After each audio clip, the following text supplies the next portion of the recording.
Shall we start? Am I audible?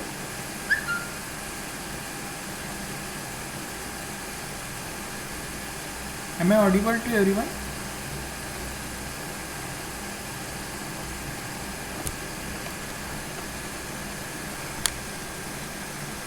Shall we start?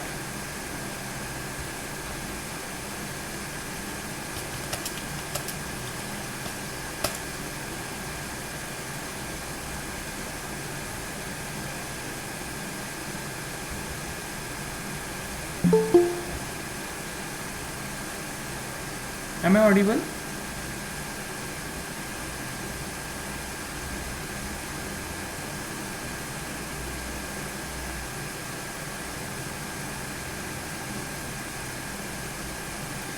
Uh, can you please reply through your microphones? Anyone? Shall we start?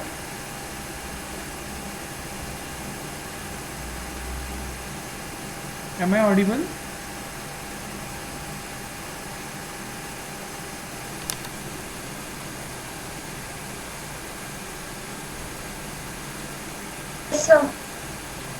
Okay थोड़ा late आ रहा है क्या?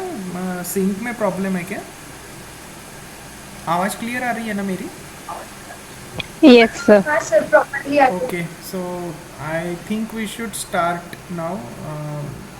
We waited for almost 15 minutes. So I think I will start presenting now. So is the screen visible now? PPT visible है सबको? Yes, sir. Okay, good. So just wait.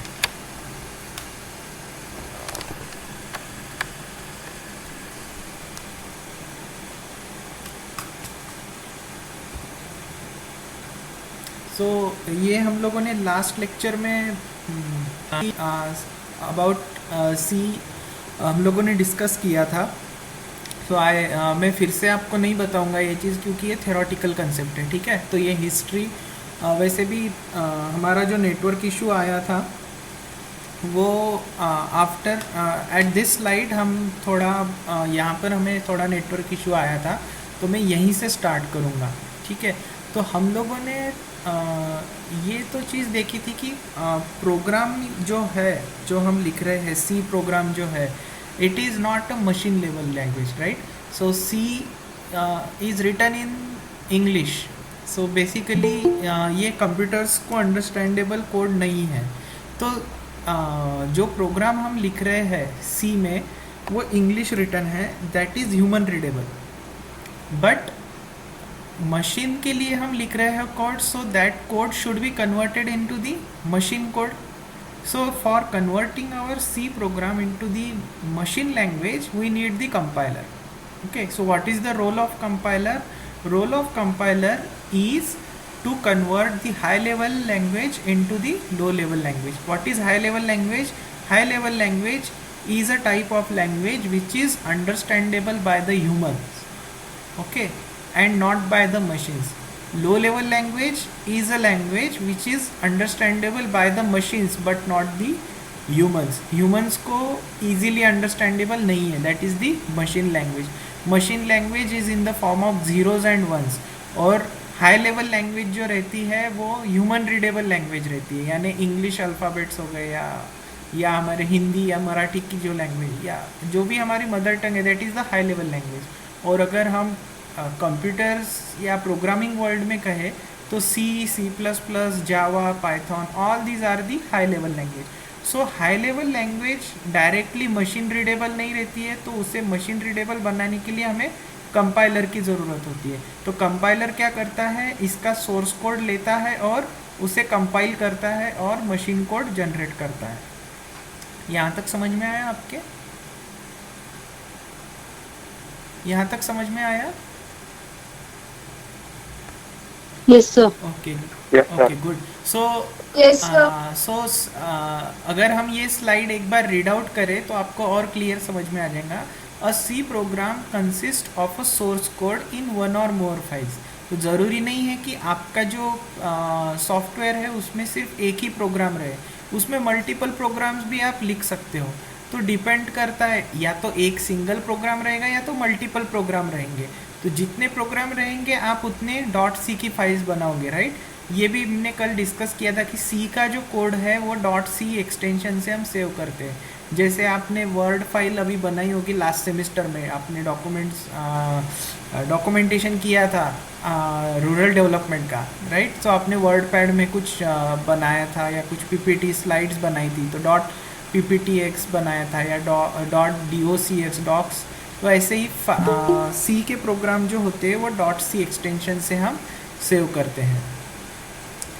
Okay, so when we compile this code we get the file name with the extension O। मतलब यहाँ पर अगर आप observe करोगे, अगर हमारा प्रोग्राम का नाम है file1.c, तो उसको आफ्टर कंपाइलेशन वही प्रोग्राम क्या नाम से हो जाएगा, file1.o। हालांकि दोनों जो कोड है उनका मीनिंग सेम रहता है, बट ये जो है लेफ्ट साइड का जो है file that contains the high level language, और राइट साइड में जो फाइल है उसमें कौन सी लैंग्वेज है, लो लेवल लैंग्वेज है। ठीक है, सो हाई लेवल लैंग्वेज को लो लेवल लैंग्वेज में कौन कन्वर्ट कर रहा है, दिस इज द ट्रांसलेटर, और we can say it as a compiler. ठीक है, so object files are tied together by the linker. तो ये मल्टीपल ऑब्जेक्ट फाइल्स एक ही सॉफ्टवेयर की हम बनाते हैं, क्योंकि एक सॉफ्टवेयर में हो सकता है एक से ज़्यादा प्रोग्राम हो हमारे। तो यहाँ पर file 1, file 2, file 3, file and so on. So multiple files are compiled, separate compilation लगेगा, उनकी सेपरेट ऑब्जेक्ट फाइल बनेगी, और ये सेपरेट ऑब्जेक्ट फाइल को, क्योंकि ये एक ही सॉफ्टवेयर है, हम क्या करते हैं, इसको क्लब टुगेदर करते हैं यूजिंग द लिंकर। और लिंकर इसके साथ में किसको लेता है, लाइब्रेरीज का यूज़ करता है, and we get the executable file that is the a.out। So यहाँ पर हमें 3 टाइप की फाइल्स दिखी है।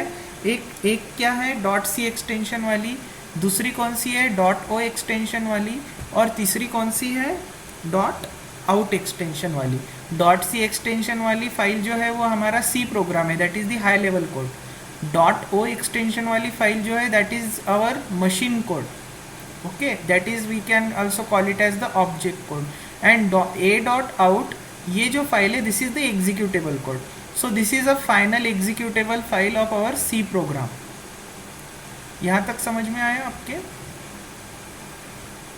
यहाँ तक समझ में आया?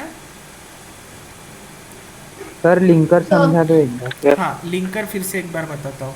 लिंकर जैसे कि नाम बताता है, लिंकर, लिंक यानी क्या, लिंक यानी क्या, हम जोड़ना, राइट। लिंक यानी क्या, जोड़ना। सो लिंकर का काम क्या है, it binds together all the object files all the object files of a particular software, or we can say all the object files of different programs all together along with the libraries। अब ये library किस लिए ज़रूरी है, libraries are used, और libraries ये वो routines रहते हैं जो कि ज़रूरी रहते हैं हमारे प्रोग्राम को रन करने के लिए।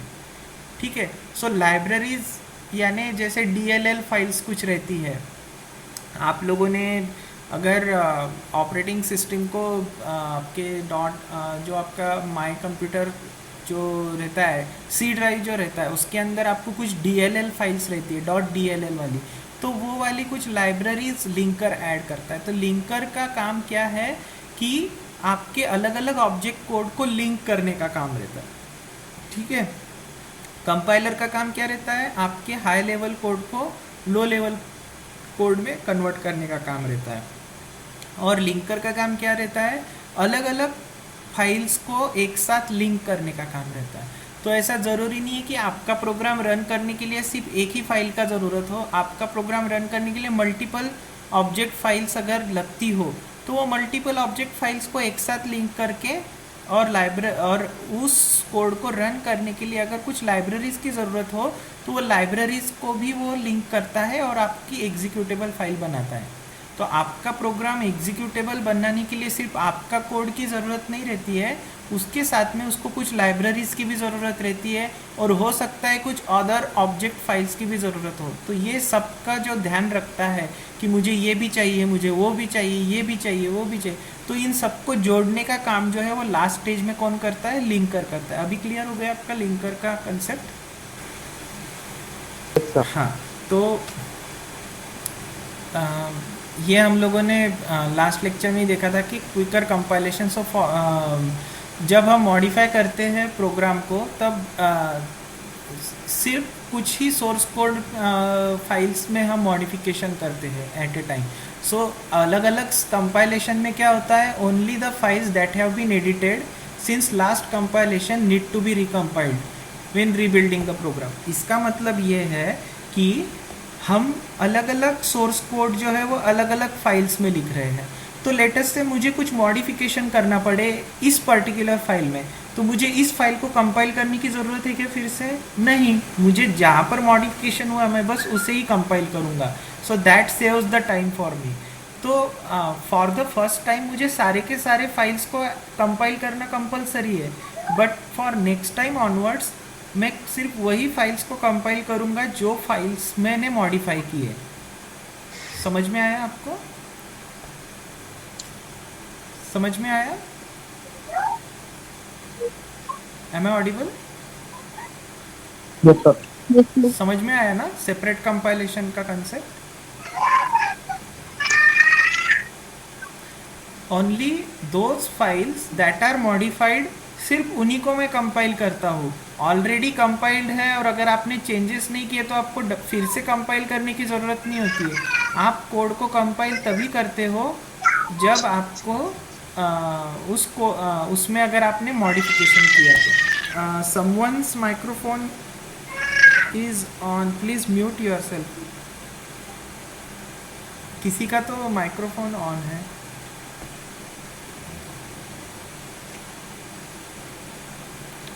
ओके, सो आगे बढ़े हम।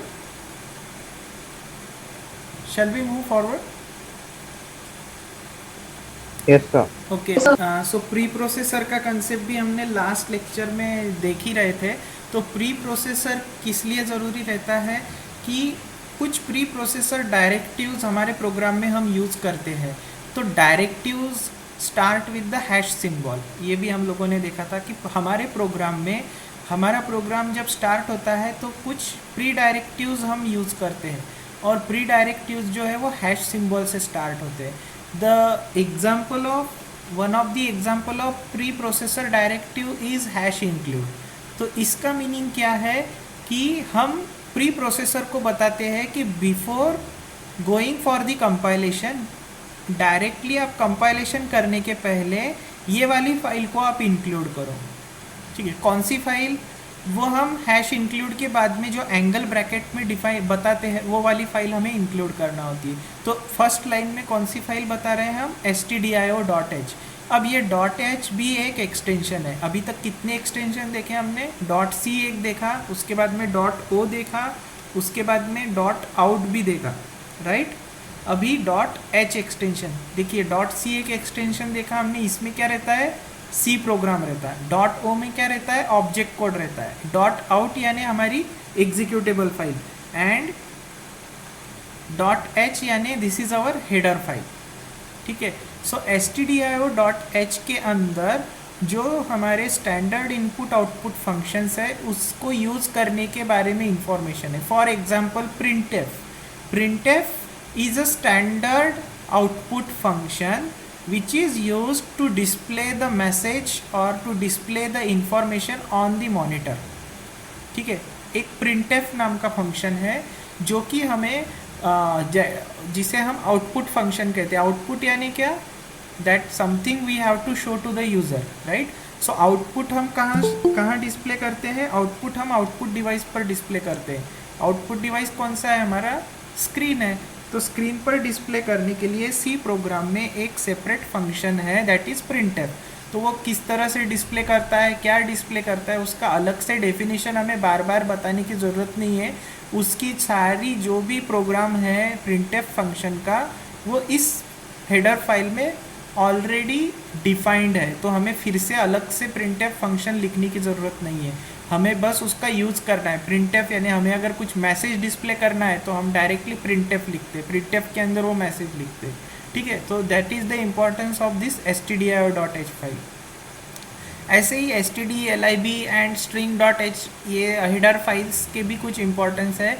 जी, इसमें क्या रहता है, इसके अंदर हमें ऐसे फंक्शंस प्रोवाइड किए गए हैं जो कि हमें अलग अलग ऑपरेशन करने के लिए यूज़फुल है, ठीक है। तो ये हेडर फाइल्स जब हम डिटेल में पढ़ेंगे तब आपको और क्लियर अंडरस्टैंडिंग हो जाएगा। अभी के लिए बस इतना ध्यान में रखो कि प्री प्रोसेसर डायरेक्टिव्स स्टार्ट होते हैं हैश साइन से। There are different types of pre processor directive, one of the example is include. So hash include ये प्री प्रोसेसर डायरेक्टिव क्या करता है, it instructs the pre processor to include the file that is being defined in the angle brackets. So इस angle bracket में कौन सी file बताइए, stdio.h। सो हम क्या कहते हैं प्री प्रोसेसर को कि मेरा प्रोग्राम स्टार्ट होने के पहले stdio.h ये जो फाइल है इसको तुम पहले लोड करो और इसके कंटेंट्स तुम कॉपी पेस्ट करो मेरे प्रोग्राम में। सो फॉर एग्जांपल अगर stdio.h इसमें 100 लाइन है, ठीक है, और आपके प्रोग्राम में 5 लाइन्स है, तो after pre processing your program आपकी टोटल लाइन ऑफ कोड कितना हो जाएगा, 100 + 5 दैट इज 105। समझ में आया आपको? यहाँ तक कुछ प्रॉब्लम है क्या? समझ में आया? Am I audible or not? Am I audible? Yes, sir. हाँ, समझ में Yes, आया sir. ना pre processor directive? Pre processor समझ में आया या नहीं आया?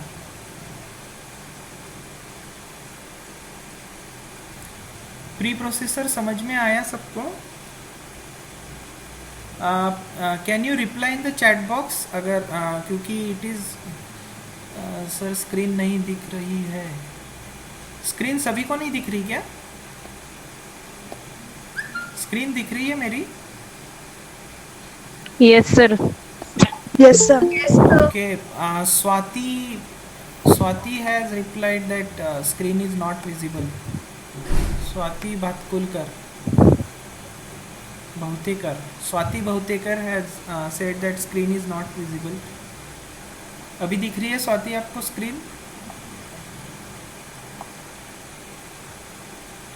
Mohammad Sheikh,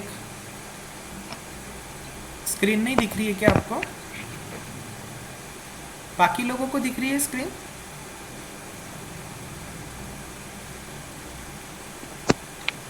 Wait for a moment, I'll share again.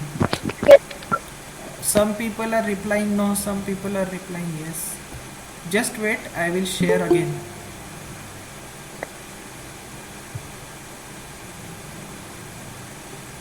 Blur दिख रही है क्या स्क्रीन?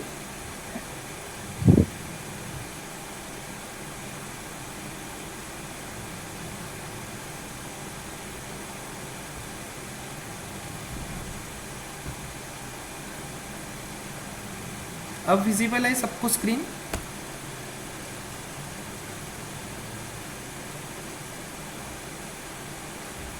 Yes, sir. गुड। सो प्री प्रोसेसर समझ में आया ना सबको कंसेप्ट प्री प्रोसेसर का? प्री प्रोसेसर क्या करता है, सिंपली आपके कोड में कुछ लाइन ऑफ कोड और फिर से ऐड करता है।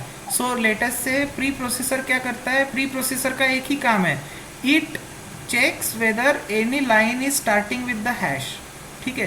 प्री प्रोसेसर कुछ बहुत ज़्यादा इंटेलिजेंट नहीं है, वो सिर्फ क्या देखता है आपके कोड में हैश से स्टार्ट होने वाली कोई लाइन है क्या। जैसे ही उसको हैश से स्टार्ट होने वाली लाइन दिख जाती है वो लाइन प्री प्रोसेसर की रहती है, ठीक है। तो फॉर एग्जांपल आपके कोड में कुछ आपने हैश से स्टार्ट होने वाली लाइन लिखी, तो दैट मीन्स हैश से स्टार्ट होने वाली line goes to the pre processor, मतलब वो प्री प्रोसेसर का काम है हैश से स्टार्ट होने वाली लाइन को हैंडल करना। तो there are different pre processor directives, one of the example of pre processor directive is hash include. तो ये प्री प्रोसेसर डायरेक्टिव क्या करता है, it tells the preprocessor to include this particular file that is defined in the angle bracket. तो ये pre processor क्या कहता है, हैश इंक्लूड प्री प्रोसेसर, ये प्री प्रोसेसर को बताता है कि stdio.h या जो भी फाइल इस एंगल ब्रैकेट में बताई गई है वो फाइल के कंटेंट्स जहाँ पर ये लाइन लिखी है वहाँ पर कॉपी पेस्ट कर दो, ठीक है। तो ये क्या करता है, hash include directive paste the contents of the files that is defined here. तो जो भी फाइल यहाँ पर हमने बताई है, इस केस में stdio.h बताया, सेकेंड लाइन में stdlib दिखाया, थर्ड लाइन में string.h दिखाया, तो ये अलग अलग फाइल्स जहाँ पर जिस लाइन पर जहाँ पर हमने ये लाइन लिखी है इस लाइन की जगह पर प्री प्रोसेसर क्या करता है, इस पर्टिकुलर फाइल के कंटेंट्स को कॉपी पेस्ट करता है। तो हो सकता है इस फाइल के कंटेंट हो 1000 लाइन के, तो आपके प्रोग्राम में जहाँ पर आपने सिर्फ ये सिंगल लाइन लिखी, आफ्टर प्री प्रोसेसिंग यहाँ पर कितनी लाइन्स आ जाएंगी, 1000 लाइन आ जाएंगी। अभी समझ में आया आपके, अभी समझ में आया। तो ये जो फाइल्स है ये आपने नहीं लिखी है, ये ऑलरेडी डिफाइंड है, ओके। ये फाइल्स जो है ये ऑलरेडी लिखी गई है, जो जिन्होंने सी कंपाइलर बनाया है ना उन लोगों ने ऑलरेडी लिखी है। तो फॉर एग्जांपल आपको इनपुट आउटपुट फंक्शन करना है आपके प्रोग्राम में, तो आपको अलग से अलग अलग इनपुट आउटपुट फंक्शन लिखने की ज़रूरत नहीं है। printf, scanf, these are some of the examples of input output function। तो ये क्या करते हैं, printf और scanf ये फंक्शंस stdio.h ये वाली हेडर फाइल में डिफाइंड है। तो ये वाली हेडर फाइल, क्योंकि आप printf और scanf ये दो फंक्शन यूज़ कर रहे हो जो कि आपने खुद ने नहीं डिफाइन किए बट किसी और ने डिफाइन किए, किसी और ने वो कहाँ पर डिफाइन किए, stdio.h में डिफाइन किए। तो आप क्या कहते हो प्री प्रोसेसर को कि मैं printf और scanf ये दो फंक्शन यूज़ करने वाला हूँ जो कि stdio.h इस फाइल में लिखे गए हैं, तो आप stdio.h के कंटेंट मेरे प्रोग्राम में लोड कर दो। तो इंस्टेड ऑफ आप 1000 लाइन ऑफ कोड लिखने के बजाय आप सिर्फ सिंगल लाइन लिख रहे हो और बोल रहे हो कि जब आप मेरा प्रोग्राम प्री प्रोसेस करोगे या कंपाइल करोगे तो आप बिफोर कंपाइलेशन आप ये वाली फाइल के कंटेंट कॉपी पेस्ट करो इस जगह पर। अभी समझ में आया, okay. So this file contains the information about some library functions used in the program. For example stdio stands for standard input output, stdlib stands for standard library and string.h includes the useful string manipulation function। अभी string क्या होता है ये जब हम आगे देखेंगे तब आपको डिटेल में समझ में आएगा। अभी के लिए बस इतना ध्यान में रखो कि ये अलग अलग हेडर फाइल में अलग अलग लाइब्रेरी फंक्शंस की इंफॉर्मेशन दी गई है, ठीक है। Any question so far, any questions? Am I audible or not? I am audible, right? Screen भी दिख रही है ना सब? क्लियर ऑडिबल है ना? स्क्रीन दिख रही है ना सबको? हाँ, तो ये स्क्रीन, हाँ ये स्क्रीन पर हमने प्री प्रोसेसर का चार्ट दिखाया है कि प्री प्रोसेसर किस तरह काम करते हैं। तो आपका एक सोर्स कोड है वो आप पहले प्री प्रोसेसर को देते हो। प्री प्रोसेसर क्या करता है, आपके कोड में वो सारी लाइंस देखता है जो कि हैश सिंबल से स्टार्ट होती है। जो लाइन हैश सिंबल से स्टार्ट होती है वो लाइन प्री प्रोसेसर की रहती है। सो फॉर एग्जांपल आपके कोड में हैश इंक्लूड stdio.h ये वाली लाइन है, तो प्री प्रोसेसर क्या करता है वो लाइन को लेता है और उसकी जगह पर stdio.h के कंटेंट जैसे के वैसे कॉपी पेस्ट करता है। तो ऑब्वियसली आपका कोड जो है वो इन्हांस हो जाएगा। अगर आपका कोड 5 लाइन का है और stdio.h के कंटेंट 1000 लाइन के, तो total line of code after pre processing कितने लाइन का हो जाएगा आपका, 1005 लाइन का हो जाएगा। तो this becomes your enlarged code, enhanced code. तो ये वाला कोड आप कंपाइलर को देते हो कंपाइलेशन के लिए, और कंपाइलर क्या करता है इस हाई लेवल कोड को लो लेवल मशीन कोड और ऑब्जेक्ट कोड में कन्वर्ट करता है। अभी समझ में आया आपको प्रोसेस? अभी समझ में आया ना? सो हाँ, तो अभी नेक्स्ट स्लाइड हम देखते हैं। ये स्लाइड आपको थोड़ी ब्लर दिख रही होगी, तो आप आपके फ़ोन में इसको जूम करके देख सकते हो। Can you zoom this image in your phone? Zoom कर, हाँ, तो आप इसको ना जूम करके देखिए। तो process of writing a C program, so कोई भी प्रोग्राम लिखने के लिए ये टोटल 6 स्टेप्स है, ये आपको फॉलो करना होती है। सी प्रोग्राम लिखने के लिए आपको ये 6 स्टेप्स फॉलो करना होती है। इसके ऊपर एग्जाम में क्वेश्चन भी आता है 4 मार्क के लिए कि write the process of writing a C program, or write the steps to write a C program, or we can also ask that describe the steps which are required for writing a C program। इस type के 4 mark के question आ सकता है exam में। तो इस type का question आया तो क्या आपको ये वाली 6 स्टेप्स आपको डिस्क्राइब करना है। तो फर्स्ट स्टेप क्या है? Right the source code. Source code कहाँ पर लिखोगे आप? कोई भी एक एडिटर में लिखोगे। एडिटर यानी कोई भी आपका वर्ड पैड, नोट पैड या कोई भी IDE में आप लिख सकते हो, ठीक है। तो मैं आपको आपका कोड जो है वो कोई भी एडिटर में आप लिख सकते हो। एडिटर यानी the platform where you write the code, okay. The platform where you write the code is nothing but the editor. So पहली स्टेप क्या है आपकी in writing and executing a C program में? फर्स्ट स्टेप इज कि आपको programme लिखो। कहाँ पर लिखो? कोई भी एक एडिटर में लिखिए, ठीक है, और उसको सेव कीजिए विद द एक्सटेंशन .c, ठीक है। After writing the code, next step is pre processing, ठीक है। तो pre process the source code according to the pre processor directives. The pre processor directives begin with the hash sign such as hash include, hash define. They indicate that the certain manipulations such as including other files or replacement of symbols are to be performed before the compilation। ये हमने already discuss किया ये वाली step, right. Pre processing हमारा already discuss हो चुका है। First step क्या है? Writing the code and saving it with the .c file including the header files and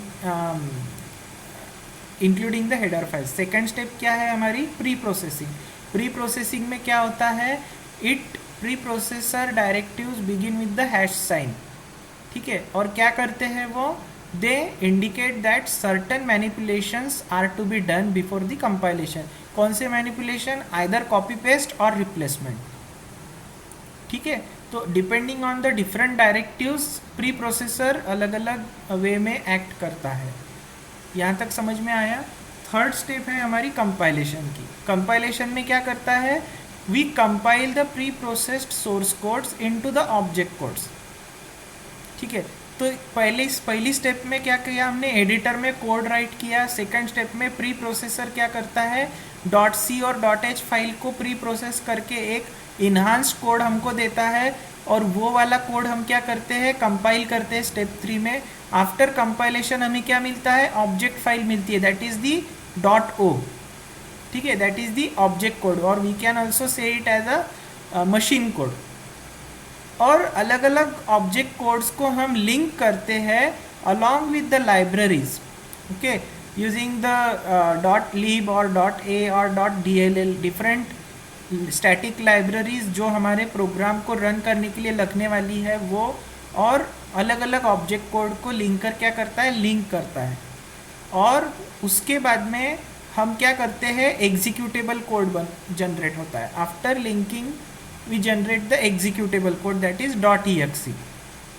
अगर आप विंडोज़ प्लेटफॉर्म में है तो .exe फाइल जनरेट होती है, ठीक है। और we can also say it as .out file, .out file यहाँ पर जनरेट होती है। After generation of this file, अब आपको इसे एग्जीक्यूट करना है। यहाँ तक क्या है आपका? जस्ट कंपाइलेशन है। Up to linker phase there is only a compilation. So अगर आप देखें तो स्टेप 2 से स्टेप 5 इज स्टेप 2 से step 4 is nothing but your compilation only, and step 5 and step 6 is your execution. तो यहाँ पर देखिए स्टेप 2, स्टेप 3 और स्टेप 4, इसको आप क्या कहते हो? कंपाइलेशन फेज और बिल्डिंग फेज, ओके, आपका प्रोग्राम यहाँ पर क्या हो रहा है, बिल्ड हो रहा है, और स्टेप 5 और स्टेप 6 में आपका प्रोग्राम एक्चुअल एग्जीक्यूशन हो रहा है। Am I audible? Am I audible? Yes ये सर। समझ में Yes, आ रहा है sir. ना? समझ Yes, में आ sir. रहा है ना आप लोगों को? Yes, sir. हाँ, तो आप लोगों ने कंप्यूटर फंडामेंटल्स अगर पढ़ा होगा तो आपको पता होगा वॉन न्यूमन आर्किटेक्चर में क्या होता है, कोई भी प्रोसेस रन करने के लिए पहले उसे मेमोरी में लोड करना ज़रूरी होता है। रैम जो होता है ना आपका कंप्यूटर का, रैम, रैम के बारे में पता है सबको? What is RAM? Physical memory जिसे हम कहते हैं, it is a volatile memory. RAM पता है ना आपको? रैम आपके फ़ोन में भी रैम रहती है ना? आपके फ़ोन में भी रैम रहती है ना, किसी की 8 GB की रहती है, किसी की 4 GB की, किसी की 2 GB की। सो अगर आपकी रैम जितनी बड़ी है आपका फ़ोन उतना कम हैंग होता है। या जब आप गेम्स खेलते हो, most of you might be playing the games on your phones also. So जब आप गेम्स खेलते हो तो गेमिंग में अगर आपकी रैम ज़्यादा है फ़ोन की तो आपका फ़ोन कम हैंग होता है। उसका रीज़न क्या है? कोई भी प्रोग्राम अगर आपको एग्जीक्यूट करना है तो उसे पहले आपको मेमोरी में लोड करना ज़रूरी रहता है। अगर आपकी मेमोरी बड़ी है तो आपका बड़ा प्रोग्राम भी आप इजीली लोड कर सकते हो। अगर आपकी मेमोरी छोटी है तो आपका प्रोग्राम लोड होने में उतनी दिक्कत जाती है। इसीलिए कभी कभी अगर आपका फ़ोन अगर हैंग हो रहा है तो इसका मतलब क्या है कि आपकी रैम आपके फ़ोन को कम पड़ रही है। I am not talking about the ROM, I am talking about the RAM. समझ में आ रहा है आपको? समझ में आ रहा है ना आपको?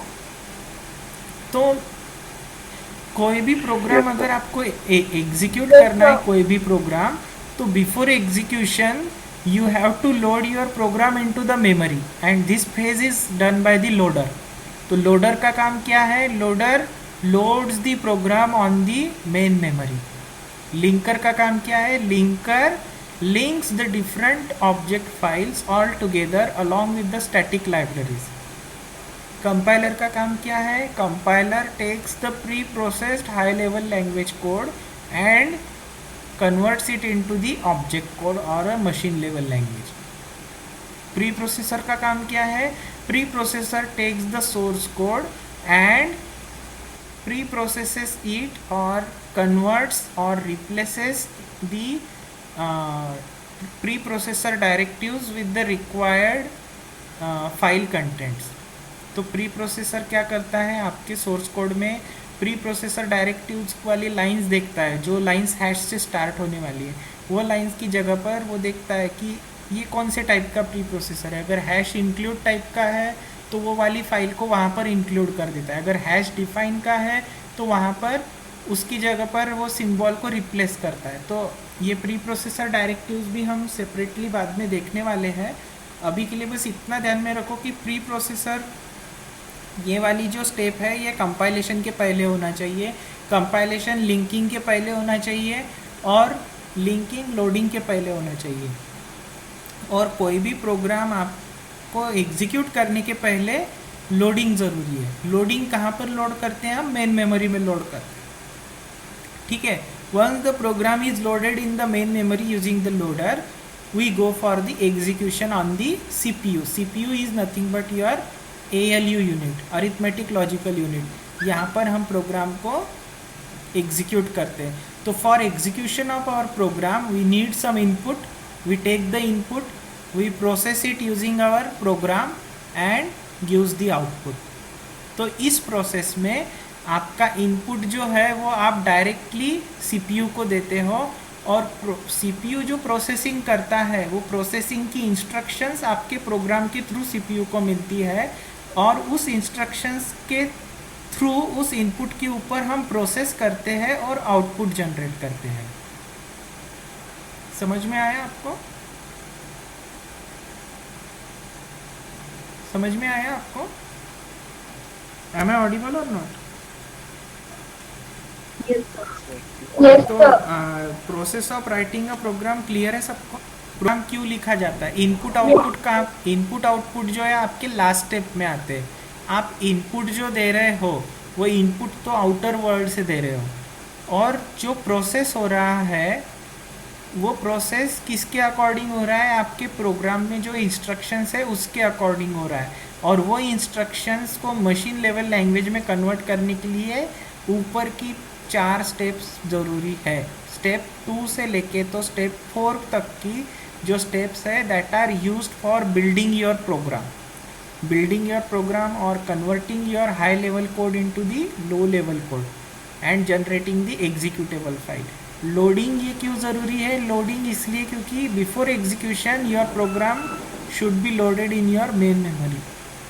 ठीक है, so these are the steps for writing and executing a C program. यहाँ पर एंड एग्जीक्यूशन भी रहना चाहिए। ठीक है, the process of executing a C program. For execution of a C program there are total 6 steps. In step 1 we write the program in one editor. In step 2 we pre-process it using the preprocessor. Step 3 compiles the code. Step 4 link. Step 5 loading. Step 6 CPU यानी execution. तो अभी आप मुझे chat box के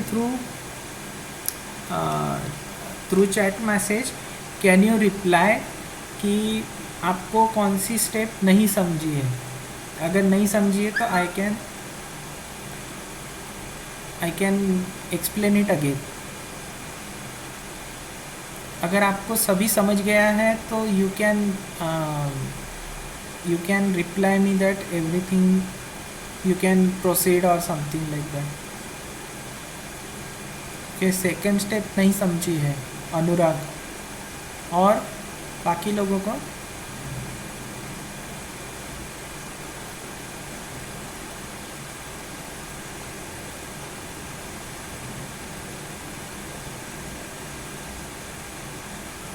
input वाले sir बता दो एक बार फिर से बताना है। ठीक है, एक मिनट। हाँ, अब देखिए हमारा जो कोड रहता है, ठीक है, हम सबसे पहले तो एक इतना ध्यान में रखो। Okay, just moment, I will just switch on to the video mode. मैं दिख रहा हूँ सबको? अभी मैं दिख रहा हूँ सबको? Yes sir. Yes, sir. Okay. So let us say this is my computer. Okay, ये जो बॉक्स है this is my computer. ठीक है, am I audible or not? Yes, sir. Okay. So if I say that this is my computer, और इस computer के अंदर क्या क्या पार्ट्स रहेंगे, इसके अंदर एक मेमोरी रहेगी, इसके अंदर एक ALU भी रहेगा, और इसके अंदर इनपुट आउटपुट डिवाइसेस भी रहेंगे। Is it right? Is it correct? Am I audible और नॉट?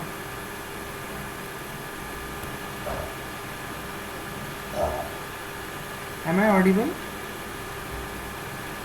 Yes, sir. हाँ, तो Yes, sir. मुझे अगर कुछ इस कंप्यूटर के साथ अगर काम करना है तो मुझे इसकी लैंग्वेज में बात करना ज़रूरी है। ठीक है, तो इसकी लैंग्वेज क्या है? 0 और 1 की लैंग्वेज है, जो कि ह्यूमन अंडरस्टैंडेबल नहीं है।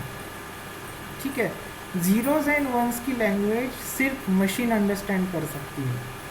अब ह्यूमंस को तो 0s एंड 1s की लैंग्वेज नहीं आती है, ह्यूमंस को आती है हाई लेवल लैंग्वेज, यानी इंग्लिश लाइक लैंग्वेजेस। तो हमने क्या किया कि हाई लेवल लैंग्वेज को लो लेवल लैंग्वेज में कन्वर्ट करने के लिए एक ट्रांसलेटर रखा। उस ट्रांसलेटर का नाम है कंपाइलर। यहाँ तक समझ में आया आपको?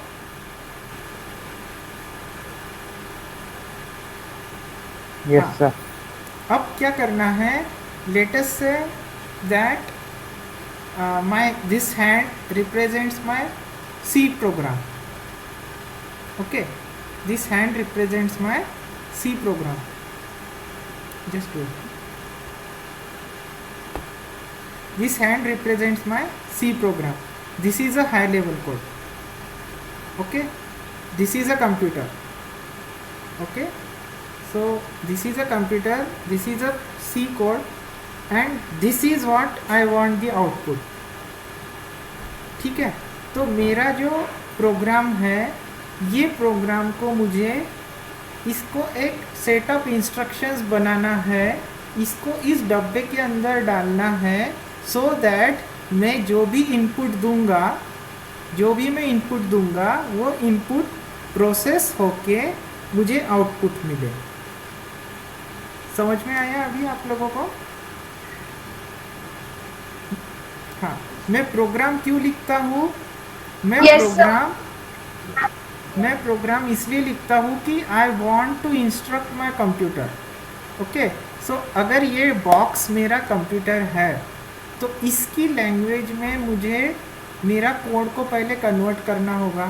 सो इफ़ माई, ये जो लेफ्ट हैंड है मेरा, if this is my code, अगर इसको मुझे इस डब्बे की लैंग्वेज में कन्वर्ट करना है तो उसके लिए मुझे कंपाइलर की ज़रूरत है। ठीक है, तो मैं क्या करता हूँ, इस कोड को पहले कन्वर्ट करता हूँ इस डब्बे में की लैंग्वेज में। सो दैट इज़ माय कंपाइलेशन।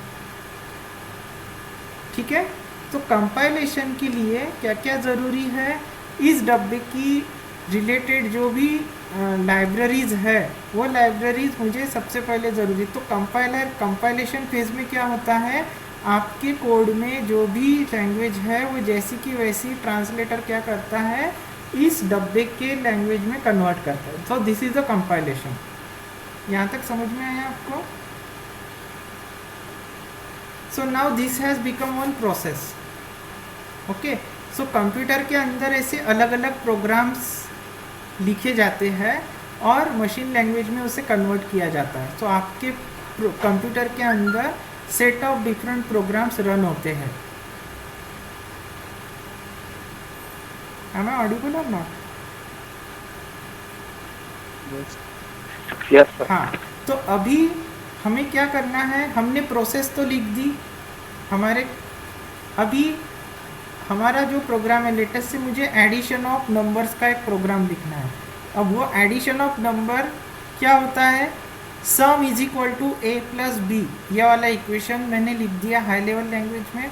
अब इसको लो लेवल लैंग्वेज में क्या करेगा, sum is equal to A plus B, ये मेरा हाई लेवल कोड है। ठीक है, अब इसे लो लेवल कोड में कन्वर्ट करने के लिए किसकी ज़रूरत पड़ेगी, कंपाइलर की ज़रूरत पड़ेगी। कंपाइलर क्या करेगा, इस हाई लेवल कोड को लो लेवल कोड में कन्वर्ट करेगा और मशीन में स्टोर कर देगा। ठीक है, यहाँ पर हो गया कंपाइलेशन कंप्लीट। अब आती है बारी एग्जीक्यूशन की। ठीक है, now my code is compiled and stored here. ठीक है, अब इससे रिलेटेड कुछ भी स्टैटिक लाइब्रेरीज अगर मुझे लगेगी तो वो लिंकर का काम है कि वो अलग अलग हमारी जो भी रिक्वायर्ड लाइब्रेरीज है, जो भी हमारी ऑब्जेक्ट फाइल्स है, उसको विद इन द कंप्यूटर हम लिंक करते हैं। लिंक यानी we connect them all together, we club them all together so that it becomes a single code, single executable file. Instead of having multiple executable files, linker क्या करता है, अलग अलग object code को club together करके एक single executable file बनाता है। अब ये एग्जीक्यूटेबल फाइल आपके कंप्यूटर में स्टोर है। ठीक है, अब आपको इसे एग्जीक्यूट करना है, तो एग्जीक्यूशन के लिए आपको क्या ज़रूरी है, इस प्रोग्राम को पहले इसके मेमोरी में लोड करना ज़रूरी है। ठीक है, so that is where your loading phase comes. Loading में क्या होता है, आपका जो भी प्रोग्राम है उस प्रोग्राम को आप मेमोरी में पहले लोड करते हो। आफ्टर लोडिंग अब मेरा प्रोग्राम जो है वो एग्जीक्यूशन के लिए रेडी है। ठीक है, कंप्यूटर में क्या होता है, आपको इनपुट मिलते हैं, कंप्यूटर उसे प्रोसेस करता है और you get some output. That is what computer is ना। Am I not visible? मैं विजिबल हूँ या नहीं हूँ?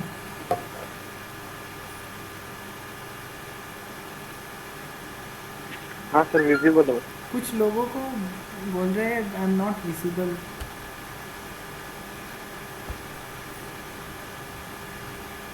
अभी विजिबल हूँ मैं? Yes, yes sir. Sir. Yes, sir. Okay. हाँ, तो कंप्यूटर बेसिकली क्या रहता है? कंप्यूटर एक इलेक्ट्रॉनिक डिवाइस है जो कि कुछ इनपुट लेता है, बेस्ड ऑन सम इंस्ट्रक्शन उस इनपुट को प्रोसेस करता है और हमें आउटपुट जनरेट करता है। ठीक है, तो हमें कंप्यूटर में इनपुट मिलते हैं, उसे हम प्रोसेस करते हैं और आउटपुट जनरेट करते हैं। तो इनपुट जो हमें मिलने वाले हैं वो तो हमें आउटर वर्ल्ड से मिलने वाले हैं, राइट? जो प्रोसेसिंग है वो प्रोसेसिंग करने के लिए जो भी इंस्ट्रक्शंस लगने वाली है वो इंस्ट्रक्शंस हम यूजिंग प्रोग्राम हम लिखते हैं। तो हमारा प्रोग्रामिंग का काम कहाँ पर आता है? सेकंड स्टेप में। इनपुट के टाइम प्रोग्रामिंग का काम नहीं है। प्रोग्रामिंग का काम कहाँ पर है?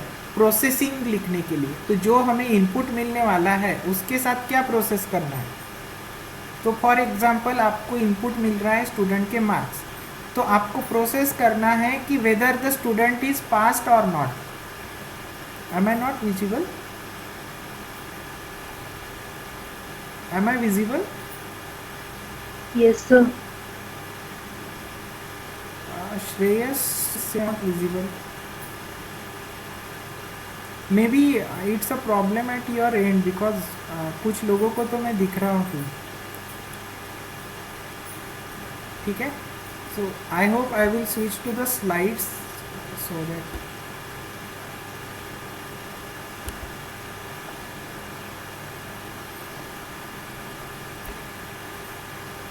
Okay. Is the slide visible now? Slide दिख रही है सबको?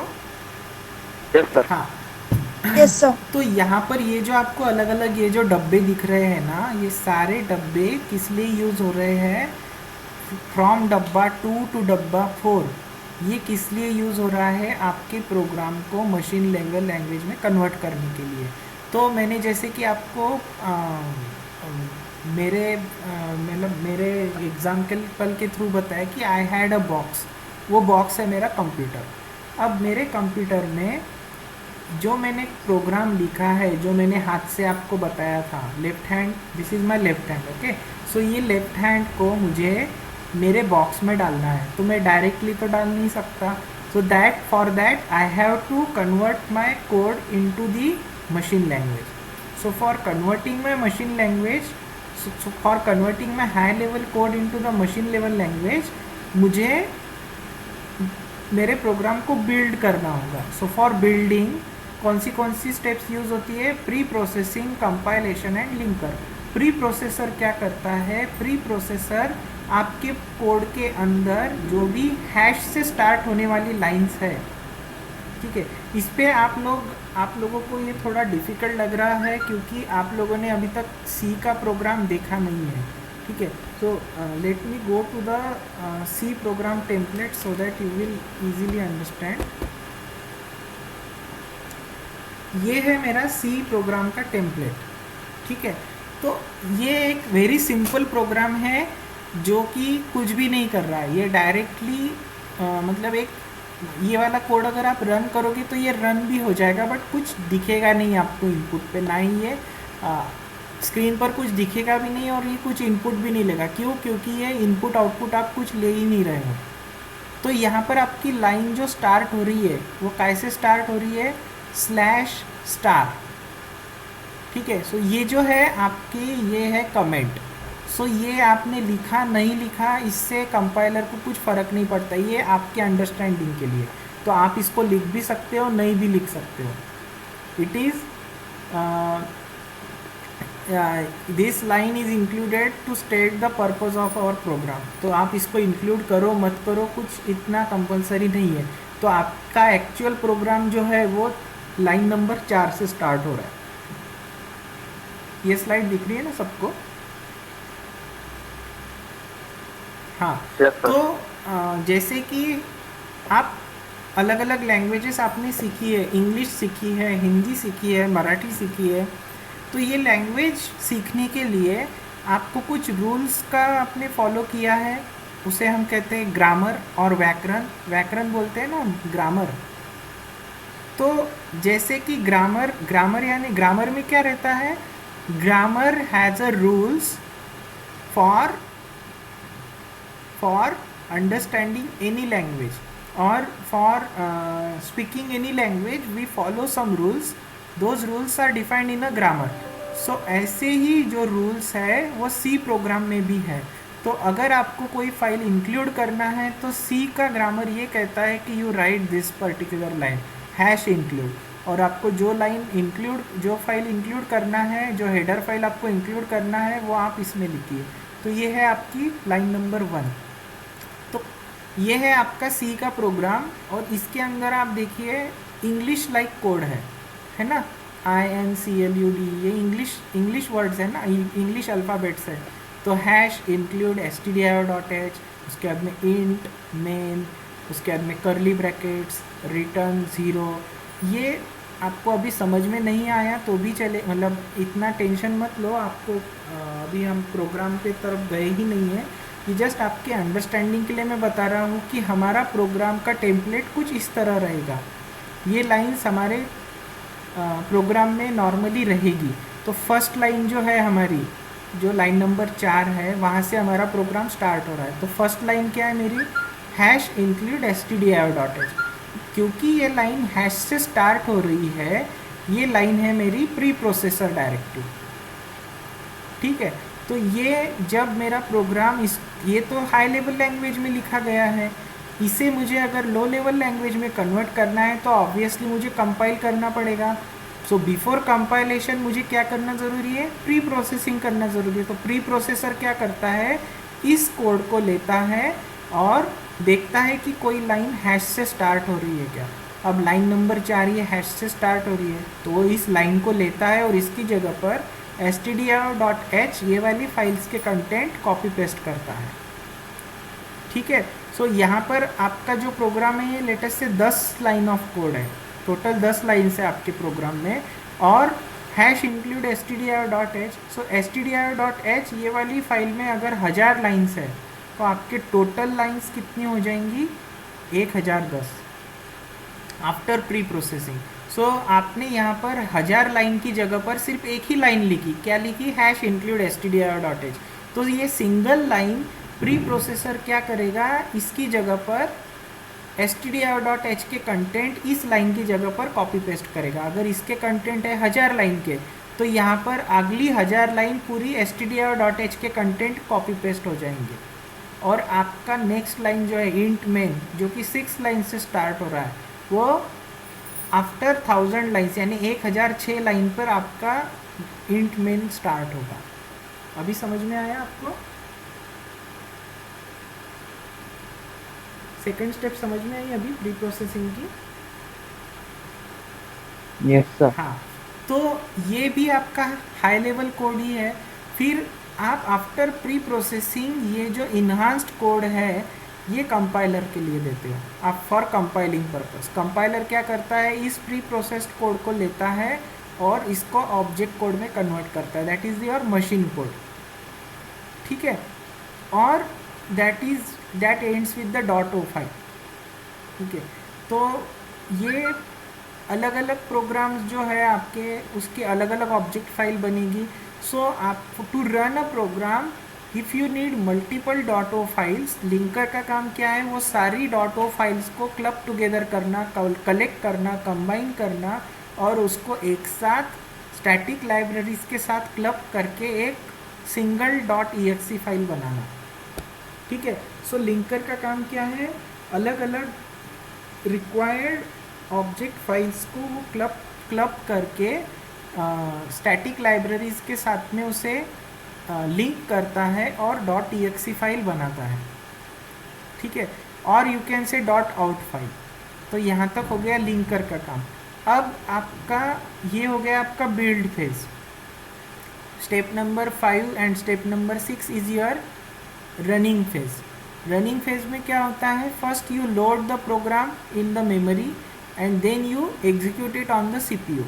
तो फॉर रनिंग द प्रोग्राम आप आपको क्या ज़रूरी है, लोडर ज़रूरी है। लोडर किस लिए ज़रूरी है, loader loads the executable code on to the computer memory, computer memory में एग्जीक्यूटेबल कोड को लोड करता है। एंड देन उस प्रोग्राम को अब आप एग्जीक्यूट कर रहे हो, now this becomes the process. Process is a program in execution.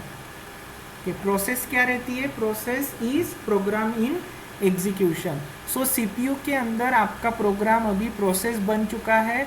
अब इस प्रोसेस को कुछ इनपुट मिलेंगे और उस प्रोसेस वो इनपुट वो उस प्रोसेस में प्रोसेस होके आपको आउटपुट जनरेट करेंगे। तो आप यहाँ पर कुछ इनपुट देते हो, वो प्रोसेस उस इनपुट को कुछ प्रोसेसिंग करती है और आपके आउटपुट जनरेट होते हैं। फॉर एग्जांपल आपका प्रोग्राम है एडिशन ऑफ 2 नंबर्स, ठीक है, एडिशन ऑफ 2 नंबर्स। तो आपने यहाँ पर क्या किया, एडिशन ऑफ 2 नंबर्स, यानी एक लाइन लिखी sum is equal to A plus B. ये हो गया आपका हाई लेवल कोड, क्योंकि आपको रीडेबल है, ठीक है। इसको रिक्वायर्ड अगर कुछ प्री प्रोसेसर डायरेक्टिव्स आपने इंक्लूड किए आपके कोड में, तो प्री प्रोसेसर क्या करेगा, उसकी जगह पर वो वाले कोड को रिप्लेस कर देगा और उसके बाद में हम उस कोड को कंपाइल करेंगे, उसका .o फाइल बनेगा, मतलब ज़ीरोज़ एंड वंस वाला कोड बनेगा। तो अभी फॉर लिंकर आपका इनपुट क्या रहेगा, .o फाइल रहेगा, ना कि .c। .c में क्या रहेगा, आपकी लाइन रहेगी sum is equal to a plus B, ठीक है, या फिर सम इज इक्वल टू 5 + 4। तो सम इज इक्वल टू 5 + 4, तो सम की वैल्यू क्या हो जाएंगी, 9 हो जाएंगी। ये हमको पता है, लेकिन कंप्यूटर को अगर ये कोड अगर हमको एग्जीक्यूट करने देना है तो हमें ये सारी फेजेस के थ्रू जाना पड़ेगा। तो सम इज इक्वल टू 5 + 4 ये हमने यहाँ पर लिखा। प्री प्रोसेसर क्या करेगा, उसमें कुछ ऐड ऑन करेगा, अगर प्री प्रोसेसर डायरेक्टिव्स रहे तो, अगर नहीं रहे तो जैसा कि वैसा कोड वो कंपाइल कर देगा, ठीक है। After compilation sum is equal to 5 + 4 ये वाली जो हमारी इंस्ट्रक्शन है, इसका हमें ऑब्जेक्ट कोड मिलेगा, इसका इक्विवेलेंट हमको मशीन कोड मिलेगा, ठीक है। अब इस केस में सिर्फ एक ही मशीन कोड है, अगर आपके मल्टीपल कोड रहे तो मल्टीपल लेगा, लेकिन लिंकर को इस केस में सिर्फ एक ही .o फाइल मिली है, तो सिर्फ एक ही .o फाइल को लेगा और कुछ लाइब्रेरीज अगर आपको रिक्वायर्ड है तो वो लाइब्रेरीज का यूज़ करेगा लिंकर और एक .exe फाइल बनाएगा, ठीक है। अब यहाँ पर क्या करेगा, अब हमारी .exe फाइल बन गई। अब इसको हमें अगर एग्जीक्यूट करना है तो सबसे पहले यूजिंग लोडर हम उस .exe फाइल को मेमोरी में लोड करेंगे और सीपीयू उसे एग्जीक्यूट करेगा। यहाँ तक समझ में आया आपको?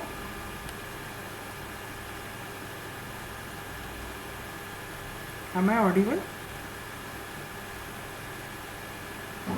Yes, sir. समझ में आया ना आप लोगों को? हाँ sir. Okay good. So this is what the pre processor ये जो है ये hash include pre processor directives है, ऐसे ही हैश डिफाइंड प्रोसेसर डायरेक्टिव्स है। इंक्लूड में क्या करता है, पर्टिकुलर फाइल को वो कॉपी पेस्ट करता है। हैश डिफाइंड डायरेक्टिव क्या करता है, इस पर्टिकुलर वेरिएबल या ये पर्टिकुलर सिंबल जहाँ कहीं भी मिलेगा प्रोग्राम में, max_cols max_calls ये सिंबल जहाँ कहीं भी आपको प्रोग्राम में दिखेगा उसकी जगह पर वो 20 को रिप्लेस कर देगा, ठीक है। वैसे ही हैश डिफाइन मैक्स इनपुट ये जहाँ कहीं भी उसे सिंबल दिखेगा उसकी जगह पर वो 1000 को रिप्लेस करेगा, ठीक है। तो ये कुछ प्री प्रोसेसर डायरेक्टिव्स है, hash define, hash include. So can you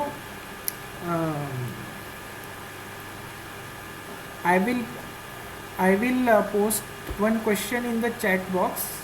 You just reply your answer. ठीक है. So what will be replaced with a in following case? ठीक है.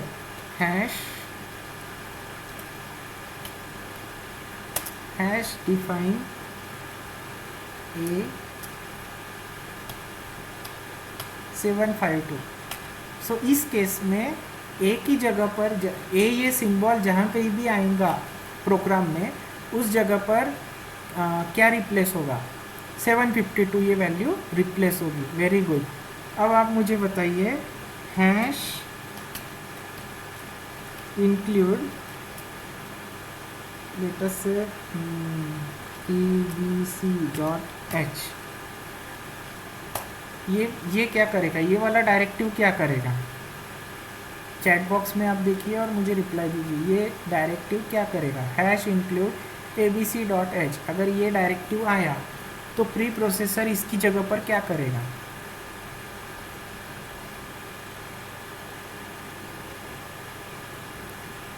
copy all, not files, all contents, copy all contents of abc.h, not files, contents, file को copy paste करेगा।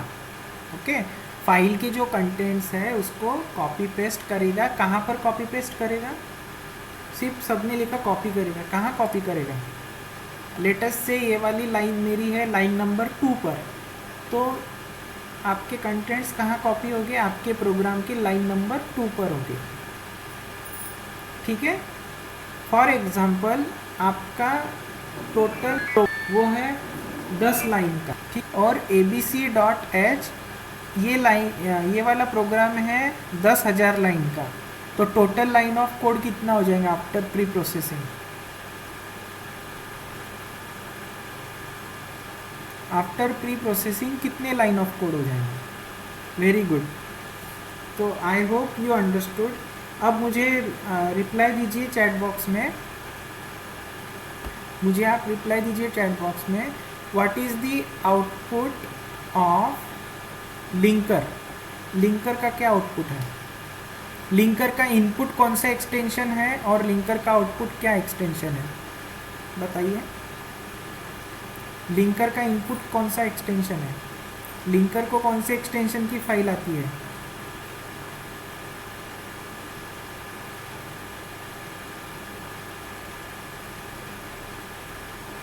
अच्छा ठीक है, input extension is, देखिए for linker the input is .o file and okay, and output is .out or you can also say .exe। okay, so साक्षी ने correct answer दिया है। okay, बहुत सारे लोगों ने करेक्ट आंसर दिया है, वेरी गुड। और क्या रहता है कंपाइलर इनपुट, क्या कंपाइलर का इनपुट आउटपुट भैया, for compiler, compiler input is .c, what about output, output is .o, very good, very good। so we will stop here and in next lecture we will start with the basic C programming concept। हम हमारा first C programme भी लिखेंगे next lecture में, तो shall we stop और shall we continue, अगर आप कहते हो कंटिन्यू करो तो I will stop, I will continue, और अगर आप कहते हो कंटिन्यू करो तो आई कैन कंटिन्यू। ओके, हम यहाँ पर ही स्टॉप करते हैं। कुछ लोग कंटिन्यू करने कह रहे हैं, कुछ लोग नेक्स्ट लेक्चर कह रहे हैं, तो I will stop and we will continue in the next lecture।